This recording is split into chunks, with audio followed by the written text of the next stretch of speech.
के एक युवक और एक 19 वर्षीय युवती ने लिव इन में पार्टनर बनकर रहना डिसाइड किया। अब जैसा कि आपको पता ही होगा कि लिव इन रिलेशनशिप दो बालिग लोगों के बीच का ऐसा रिश्ता है जिसमें रोमांस या सेक्सुअल रिलेशनशिप के लिए शादी और रजिस्ट्रेशन की जरूरत नहीं होती है और रिश्ते को बिना तलाक के खत्म किया जा सकता है। इस रिश्ते को बॉयफ्रेंड गर्लफ्रेंड के रिश्ते से इसलिए अलग माना जाता है क्योंकि इसमें दोनों व्यक्ति साथ में एक जगह एक छत के नीचे रहते हैं। लौटते हैं कहानी की तरफ। सहारनपुर के मामले में दोनों पार्टनर एक साल साथ साथ रहे।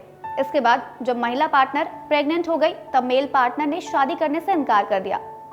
अब महिला ने इस मुद्दे को लेकर युवक पर रेप का आरोप लगाते हुए कोर्ट में मामला दर्ज कराया। मामला इलाहाबाद हाईकोर्ट पहुंच गया। बीते दिन इस मामले में हाईकोर्ट ने काफी सख्त टिप्पणी दी। कोर्ट ने कहा कि हर मौसम में पार्टनर बदलना एक सभ्य समाज के लिए ठीक नहीं है। समाज में फिल्में और टीवी सीरियल से गंदगी फैला रही हैं। कोर्ट ने साथ में यह भी कहा कि लिव इन रिलेशनशिप में विवाह जैसी सुरक्षा और पार्टनर से टिके रहने की उम्मीद भी बेकार है। इसके साथ ही उस लड़के को जमानत मिल गई। अब यहाँ सबसे बड़ा सवाल जो किसी के भी दिमाग में आना चाहिए कि अगर लिव इन के दौरान कंसीव किया हुआ बच्चा पैदा हो जाता है तो उसका लीगल स्टेटस क्या होगा। इस प्रश्न का उत्तर जानने से पहले ये जान लेते हैं कि लिव इन रिलेशनशिप का लीगल स्टेटस क्या है। साल 2010 में एस खुशबू बनाम कन्यामल के मामले में सुप्रीम कोर्ट ने कहा था कि बिना शादी के एक पुरुष और एक महिला का एक साथ रहना अपराध नहीं माना जा सकता है। भारत के संविधान के अनुच्छेद 21 के मुताबिक एक साथ रहना जीने के अधिकार के तहत आता है, जिसके चलते ये किसी का फंडामेंटल राइट है कि वह अपनी चॉइस से किसी के भी साथ रहे। इस तरह के पर्सनल मामले को कानूनी दायरे में लाना सही नहीं है। अब आती है अधिकारों की बात।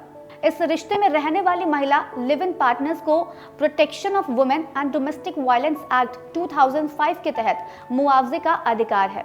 इसके बाद कोर्ट ने अभिजीत भीका सेठ ओटी बनाम महाराष्ट्र राज्य के मामले में डिसीजन देते हुए कहा था कि लिव इन रिलेशनशिप की महिला पार्टनर को CRPC की धारा 125 के तहत मेंटेनेंस का भी अधिकार है और इस अधिकार के लिए उसे खुद का विवाहित होना साबित करने की जरूरत नहीं है। अब आती है बच्चे के अधिकार की बात। दरअसल हिंदू विवाह अधिनियम कहता है कि किसी शून्य या शून्य करणीय विवाह से पैदा हुए बच्चे को भी उत्तराधिकार का राइट होता है। हाँ, ये राइट केवल माता पिता की संपत्ति तक ही सीमित होता है और ये अपने माता पिता की पैतृक संपत्ति पर दावा नहीं कर सकते हैं।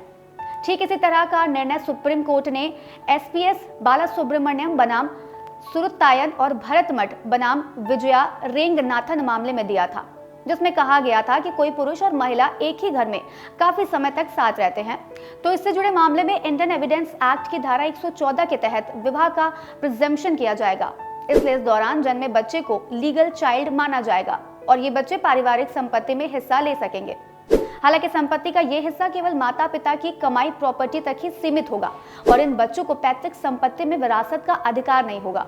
चलते चलते आपको बता दें कि लिव इन के सभी अधिकारों की मांग करने के लिए दोनों व्यक्ति की शादी करने की कानूनी उम्र पूरी होनी चाहिए, उन्हें अविवाहित होना चाहिए और कानूनी तरीके से विवाह करने के लिए सक्षम होना चाहिए।